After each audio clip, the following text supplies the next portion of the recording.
What is up, you awesome kisters? This is CistReactZ here, guys. Today we're going to be talking about the Five Nights at Freddy's Secret of the Mimic demo. So Coda has just posted their experience playing the game, and they gave us like a list. I have not read this list yet, but from what it looks like, it's like a list talking about the demo. So yeah, we're gonna get into that, but if you don't want to see it, just click off the video. Don't forget to hit the like button. If you do want to see it, stay here. Let's just get right into it. But before I get into it, I actually missed this in my video when I was talking about the Fnaf PAX West booth, and apparently this is what the Mimic looks like. This is what the full Mimic clown costume looks like. So yeah, that's horrifying. I don't want to get caught by that. I'm gonna go ahead and just assume that this was probably like William's very first suit that he made, because he's the guy who keeps on making these clown animatronics. And I mean, yeah, look at this thing. It looks creepy as hell. Like that's something that would scare the living daylights out of kids. So that's how I know Henry didn't make this. It looks like his arms are on some Luffy shit. So I'm also not dealing with that. That's gotta be scary. So I'm assuming if he sees you in the game, you better get out of the hallway. Like big hallways are no weakness for him. He can probably just grab you from the other end. You're probably gonna have to be dodging and doing some crazy stuff in this game. That looks horrifying. I will punch the nose off him. Yeah, climbing on walls and stuff. Oh no. But you can also see a little bit of gameplay from down there, and that looks like a camera view. So, oh my god. All right. Anyway, here we go. Secret of the Mimic demo spoilers. Again, if you don't want to hear it, get the hell out of here. 2 levels in the demo, manager's office and the chase. Okay, so my hopes and dreams of classic FNAF gameplay are gone, but that's okay. I was really hoping for this game, since we were going back in the past version of Freddy Fazbear's, we get like a more touched up, like Scott type of like gameplay with the games, you know, left and right. You know, you gotta do this for a certain animatronic, you gotta do this for a certain animatronic, you gotta shut the doors for a couple of seconds, you know, somebody's running down the left hallway only type of thing, you know. We know. But I guess not. Gameplay is akin to actual free-roaming VR games. Okay. My heart just shattered. But that's okay, you know, like, this game's gonna be good no matter what. It's gonna be peak. Hello Neighbor VR, options for moving around with the joystick or teleporting in tow. I'm so happy that VR is optional for this game, bro, because I cannot do another VR game. VR takes so long to set up. Game is set in a toy factory. Huh. Maybe it's gonna be set in multiple locations? How's the game gonna be set in? I guess we all just kind of gave ourselves the expectation that this game was going to be set in a carnival, but like, you know, seeing the clown mask, you would have thought it's we doing like a carnival. Fazbear already has a toy factory? I thought this is like an era where they're like not established. Honestly, didn't have much visual connection to FNAF outside of those Fredbear Family Diner posters from the Security Breach extras being donned on the walls, and what appeared to be a schematic for a mascot version of Mr. Hippo. Huh. So I'm gonna assume like maybe Fazbear started off great, then they got the funding for like a toy factory and maybe their own little private circus area, and I guess they got enough money to be also making a mascot version of Mr. Yaps-a-Lot. So now he's gonna be yapping with a tiny bit more height. Jesus Christ. Anyway, demo is very short. Got done with both levels in 5 minutes tops. But wait, does that also mean that I forgot what the product line that Mr. Hippo is called. I know it's not called the Trash Gang, but let me know in the comments. From FNAF 6, what was Mr. Hippo's product line called? I know Mr. Hippo, the pig, pork patch, like they all came from the same one. I just forgot, but it looks like all of them at some point in the circus had like a role to be an animatronic for the circus. So they were all in the old circus days and then got turned into downscaled animatronics for FNAF 6. That's weird. Yeah, that's I don't know why I can't wrap my mind around the fact that they're like really small, I think, in FNAF 6, but they also had like bigger versions of them back in the day. I wonder why they stopped that. Demo is very short, got done with both levels in 5 minutes tops. Okay, that makes a lot of sense, so no one has to stand in line all day. In manager's office, you explore the manager's office of the factory, I guess. A wall is broken in there. Okay, so things are getting violent, which takes you into a small room in the factory where you wind up the box from the trailer and get introduced to the Jack-in-a-Box character, who I believe is voiced by Marta. The Jack-in-the-Box character? So wait, the Jack-in-the-Box character might not be the Mimic? Because after playing the game, I'm assuming a Fnaf fan would know, like, okay, maybe that's not the Mimic. Maybe the Jack-Box character is just its own thing.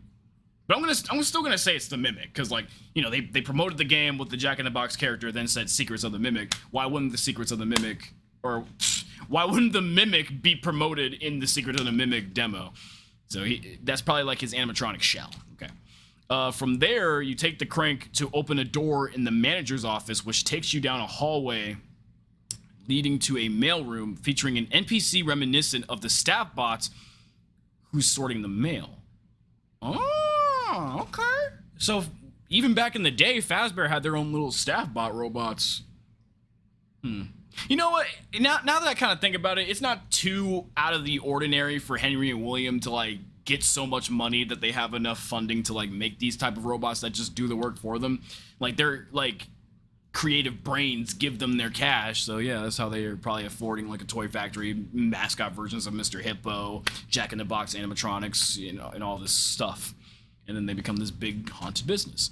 You find a generator that is not active, which connects to a door. You keep pumping one of those pull cord lawnmowers, have to activate the generator. But as you do this, the Jack-in-a-Box character comes through the door and tears shit up in the office. Animation on that is really good, by the way. Ooh. So the Mimic is violent.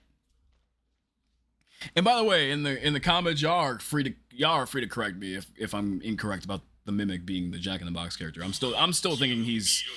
Well, yeah, it's gotta be the Mimic, because why is a robot tearing shit up like it's supposed to do that? A robot ain't supposed to tear stuff up. It's not designed to do that. I'm pretty sure William and or Henry didn't say, tear this room up whenever someone comes in or whatever. So yeah, it's probably like mimicking some violent person. I think we're getting the story here that this shit's probably actually mimicking William. I don't know. Door opens, you go in, try to hide an event, but it falls through, and that's where the manager office ends. Okay. Oh my god, the vents are falling again, even in, like, Fazbear 1946 or wherever this game takes place. Let me know, remind me the year this game takes place. It said it in the trailer, but I forgot. But Jesus, Cassidy's not the only one falling through these faulty-ass vents. I'm surprised the vents, like, supported the toy animatronics in FNAF 2. The chase picks up, I guess, from the vent falling, and you're in a deeper part of the facility. So the game takes place in the entire facility, then, if we're going deeper and there's another level there. Huh. This could really either be a FNAF mainline game that actually takes us to different locations throughout the game, and not just, like, in one, you know, restaurant or mall or whatever. Like, we could go to multiple malls or attractions that are owned by Fazbear, or this could just be another mainline FNAF game that takes place in one place as per usual. I wonder if we're ever even gonna see a circus in this game. A toy factory, though, that's... I don't know why it's, like, messing with my brain. Again, maybe it's just, like, we built the expectation that is gonna be a carnival game, but maybe not. Where'd I leave off? Jack-in-the-Box is trailing you for a little while until you get to this elevator in which you have to activate it and then start the chase. The chase is pretty... Yoshikage Kira. The chase is pretty substandard, Poppy Playtime-esque chase scene, honestly. You keep seeing Jack-in-the-Box's hands slam on the walls to the left and right of you. I don't know, man. I like Poppy Play... And don't get me wrong, let me talk before you get angry.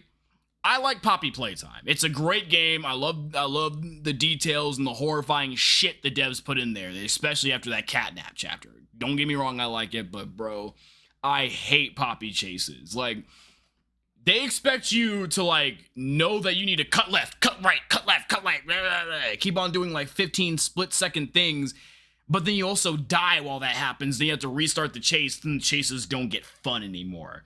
So I hope that comparison of Poppy Playtime-esque was only because you actually do see the enemies, like, doing shit in front of you because their arms are long or some shit, and not because you die like 400 damn times during a chase. Hopefully they mean Poppy Playtime-esque in terms of like a scary like chase that has stuff happening behind you and in front of you, not like dying. Hey, too much trauma. All right, you crouch through some vents, you pull a couple levers here and there, etc., etc. You escape from Jack in the Box through another hole in the floor, and then you climb through a vent while you hear the puppet. Oh god, the puppet music box remix from the trailer. So he can like wind up his own music box. The music box is not keeping him frozen like it does the puppet in Fnaf 2. Jeez. Demo ends with Jack in the Box finding you in an event, grabbing you, and then it falls through again. Huh. They really need to fix their events. Anyway, so yeah. Huh.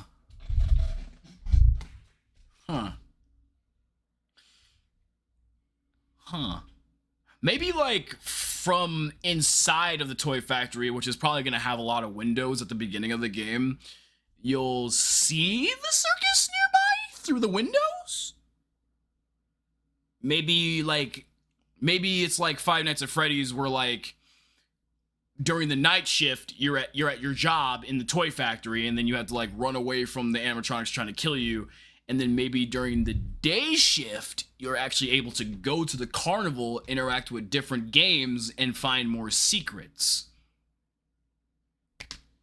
Because I don't know why I feel like the carnival needs to appear at some point. The Fall Fest shit everyone's talking about that we've seen in Help Wanted 2 and on the posters. I feel like that needs to appear here, but I don't know.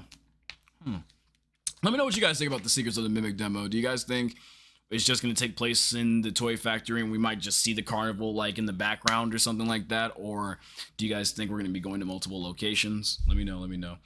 Anyway, I'll see you guys later. Peace out. Thank you, Coda, again for being the GOAT and posting about the whole FNAF experience for the people at home who had no plans of going to PAX West. The GOAT. Please go follow Coda. Go subscribe to Coda.